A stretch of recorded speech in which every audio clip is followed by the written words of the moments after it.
அந்த திராவிட முன்னேற்ற கழகத்துடைய தலைவர் டாக்டர் கலைஞர் அவர்கள் உங்களுக்கு இந்த மக்களுக்கு 100 நாள் வேலையை கொடுக்க வேண்டும். பாமர மக்கள் பண்ணை தொழிலில் அடிமை தொழிலாக இருக்கின்றது. ஒரு குடும்பத்திற்கு 100 நாள் ஒவ்வொரு நபருக்கு வேலை கொடுக்க வேண்டும் என்று அன்று 2004 பெருவாரியான வாக்கு வித்தியாசத்திலே இந்தியா கூட்டணி வேட்பாளர்கள் நீங்கள் வெற்றி செய்த காரணமாக உங்களுக்கு அந்த 100 நாள் வேலை திட்டம் அமல்படுத்தப்பட்டது. தொடர்ந்து அந்த வேலையை 80 நாள் 70 நாளாக குறைத்துக் கொண்டிருப்பது யாருன்னு கேட்டீங்கன்னா இந்த பாசிச கட்சியின் தலைவர் அமித்ஷாவும் மோடியும். அமித்ஷாவும் மோடி என்பவர் 2 பேரும் எப்படின்னு உங்களுக்கு தெரியும், கேள்விப்பட்டிருப்பீங்க. அவனுங்களுக்கு ஒத்து வருவது யாருன்னு கேட்டீங்கன்னா அங்க இருக்க எடப்பாடி பழனிசாமி. எடப்பாடி பழனிசாமி எது கேட்டாலும் தன்னுடைய வீட்டுக்கு ரைடு வந்துடும், தான் குடும்பம் அழிச்சு வருவதற்காக கட்சியை அடமானம் வச்சுட்டு எடப்பாடி என்ன சொல்ற, அதாவது மோடி என்ன சொல்றாரோ அதுக்கு அமித்ஷா என்ன சொல்றாரோ செவி கொடுத்துட்டு போய்கிட்டு இருக்கான். இந்த 100 நாள் வேலையை கடுக்கிறது யாரு? எடப்பாடி. எடப்பாடி எம்பி கையெழுத்து போடலன்னா 100 நாள் வேலை எதுக்கு போய் ரத்தம் ஆகுது? நீங்க யோசிக்கணும். உங்கள்ட்ட ஓட்டு கேட்டு வரும்போது நீங்க யோசிக்கணும். 100 நாள் வேலையை எங்களுக்கு வேலை செய்யல மகாராஷ்டிரா கலைஞர் போட்டது, மன்மோகன் சிங் கொடுத்தது, அன்னை சோனியா தலைமையில் நடந்த இந்தியா கூட்டணி கொடுத்தது. இதை கெடுக்கிறது பார்க்கிற எடப்பாடி மோடி எப்படி வரணும்னு முடிவெடுங்க. அதுக்கு மேல என்னன்னு கேட்டீங்கன்னா இப்போ ஒருத்தர் புதுசா வந்திருக்காரு நடிகர், அவர் இந்த நாட்டை திருத்த போறாரு. இந்த 100 நாள் வேலை திட்டத்தை பத்தி பேச மாட்டாரு. 100 நாள் வேலை திட்டத்தை பேச மாட்டாரு, மக்களை பார்க்க மாட்டாரு. அப்படியே வருவார், பறந்து போய்கிட்டே இருப்பார். அவரு யாருடைய கைகூலி? மோடியுடைய கைகூலி. நீங்க எப்படி தமிழ்நாட்டை வந்து திராவிட முன்னேற்ற கழக இந்தியா கூட்டணியுடைய ஓட்டுகளை சிதறடித்தால் மீண்டும் இங்கே பாரதிய ஜனதா ஆட்சிக்கு வரவில்லை என்றாலும் அவனுடைய தயவுடைய ஆட்சி அமையும். அதாவது ஒரு சுகர் பேஷண்ட்டுக்கு தலையை சரி பண்ணிட்டாங்க காஷ்மீரை, கடைசியில இருக்கிறது காலு. எங்க இருக்கா? தமிழ்நாட்டை சரி பண்ணணும். பண்ணிட்டானா இந்துஸ்தான் நாடுன்றான், இந்து ராஜ்யத்தை கொண்டு வந்துருவான். இங்க இருக்க சிறுபான்மை மக்கள் வாழ முடியாது. இந்த சிறுபான்மை மக்களுக்காக தான் திராவிட முன்னேற்ற கழகம் போராடிக்கிட்டு இருக்குது. அவங்களுக்கு தெரியல.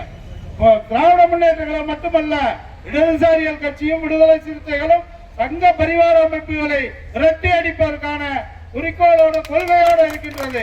அது தெரியாமல் இந்த சிறுபான்மை மக்கள் பாரதிய ஜனதாவுடைய ஒத்துவதும் எடப்பாடி பழனிசாமியும் எதையுமே பேசாமல் மாய உருவாக்கி கொண்டு பாரதிய ஜனதாத்திலே அமித்ஷா முன்னிலையிலே பணத்தை பெற்றுக்கொண்டு கட்சி நடத்தும் நடிகர் விஜயையும் பெருசாக தூக்கி கொண்டு ஆடுகிறார்கள்.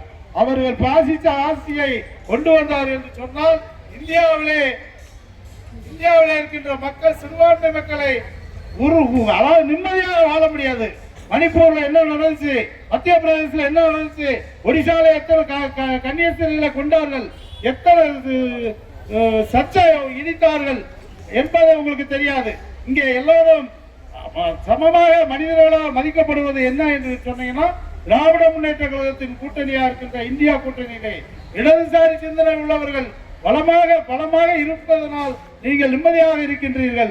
இதே இடதுசாரிகள் அமைப்பு இல்லை என்று சொன்னால் வலதுசாரி அமைப்புகள் நம்மளை சாப்பிட்டுதான் விடுவாங்க. புரிஞ்சுக்கங்க மக்கள் தாய்மார்கள், தயவு செய்து இன்னையிலிருந்து ஒரு முடிவு எடுங்க.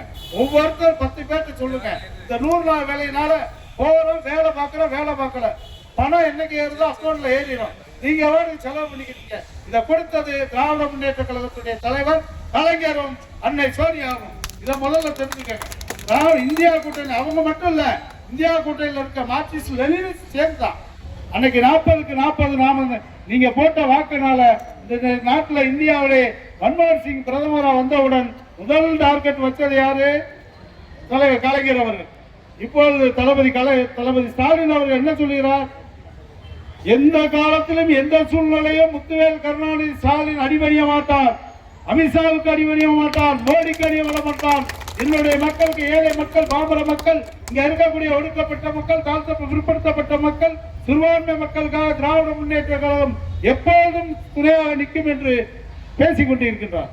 இது உங்களுக்கு எல்லாம் தெரியும். ஏன்னா உங்க பாஷையில பேசணும், அவங்க தோழர் பேசுற மாதிரி பேசணும். நீங்க யோசிங்க, நல்லா சிந்திச்சு பாருங்க.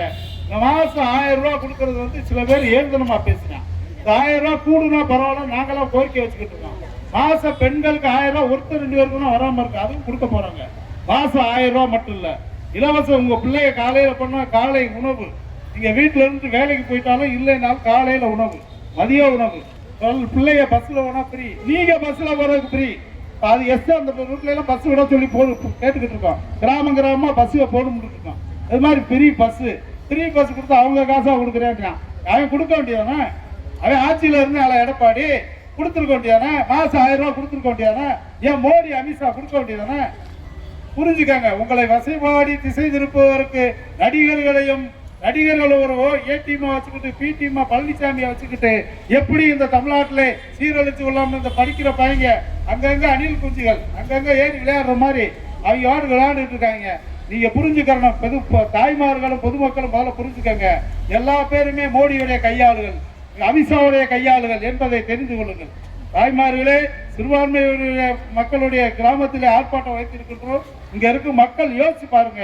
மதவாதம் தலை தூக்குனா நீங்க என்ன நிலைக்கு ஆளாவீர்கள்?